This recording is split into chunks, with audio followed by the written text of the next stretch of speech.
absolutely love when Nintendo adds a major feature to their consoles with basically zero fanfare.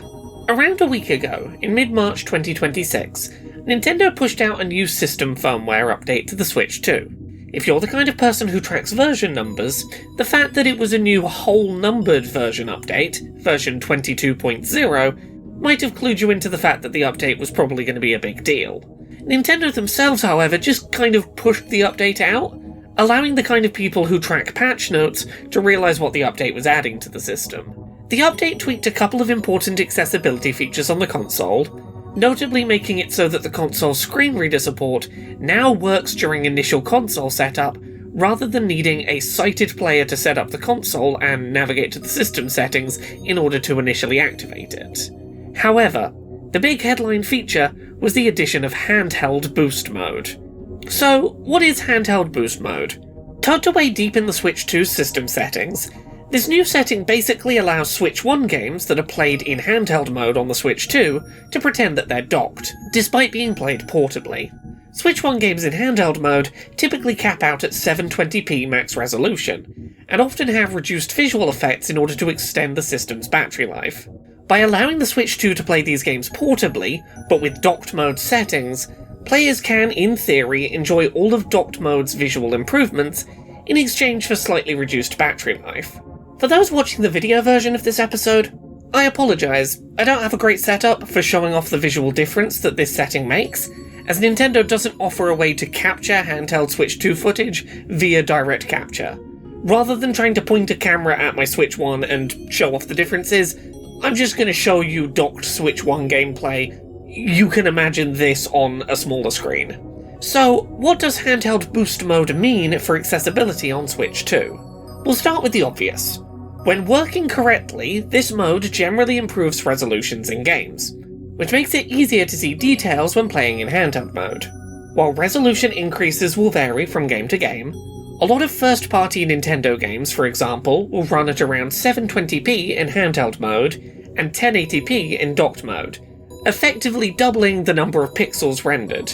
There are also additional visual clarity benefits beyond the raw pixel count increase from games that update their visual settings when docked, such as games increasing draw distances, how far into the distance objects start being rendered, allowing more time for the player to react in fast-paced titles. Lastly, a lot of Switch 1 games look blurry when played on Switch 2 in handheld mode, just due to the system's poor scaling implementation from 720p to 1080p. Games played at closer to the handheld's native screen resolution inherently look less blurry, because they involve less of this scaling. However, not all games behave perfectly at present when played in handheld boost mode. As this feature has not been tested extensively with every single Switch 1 title, players are discovering that some games don't play nicely with this feature enabled. Good examples of this include Darksiders 3 and Ni no Kuni 2, both of which run at severely reduced frame rates when handheld boost mode is active, compared to having the feature switched off. In both of these examples, frame rates dip from 60 FPS to much closer to 30 FPS, with increased frame rate and consistency. While not intentional and potentially fixable with a future update, this does increase the risk of motion sickness when playing certain games. Additionally, even when working as intended, handheld boost mode has the potential to introduce accessibility barriers to some titles. We talked last week on this show about how some Switch 1 and Switch 2 games lock control schemes behind docked or undocked system status. These limitations regarding control schemes are introduced when your handheld system believes it is docked. An example, titles such as Mario Maker 2 lose their access to touchscreen controls when handheld boost mode is active, as the game believes it's no longer running on a touch-enabled screen. Additionally, some games that are not playable with a Pro controller may refuse to start, such as Pokemon Let's Go Pikachu and Eevee. When played in handheld mode without handheld boost active, players who struggle with motion controls can use analog sticks and buttons to throw their Pokeballs. When handheld boost mode is active, players are required to use mandatory motion controls for creature catching.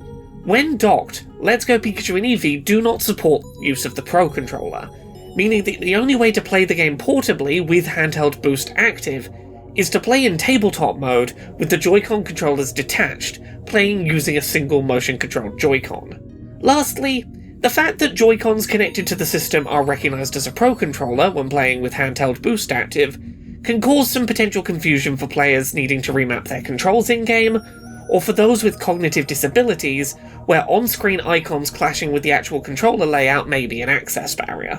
Ultimately, I do think that Handheld Boost mode, on the whole, offers decent accessibility benefits for disabled players, as an option that could be toggled on and off. I would love to see Nintendo allow for toggling the setting on a per-game basis, rather than being a system-wide toggle, as well as seeing updates to the feature over time to fix the issues that cause performance dips with some games. But generally, this does feel like an accessibility win for the system. I would love it if I could pick and choose which games boot up this way, but I am glad for a nicer looking handheld experience on Nintendo's newer handheld system. Thank you so much to this month's Patreon backers who help make this show possible. You can support the show and everything I do at patreon.com/LauraKBuzz.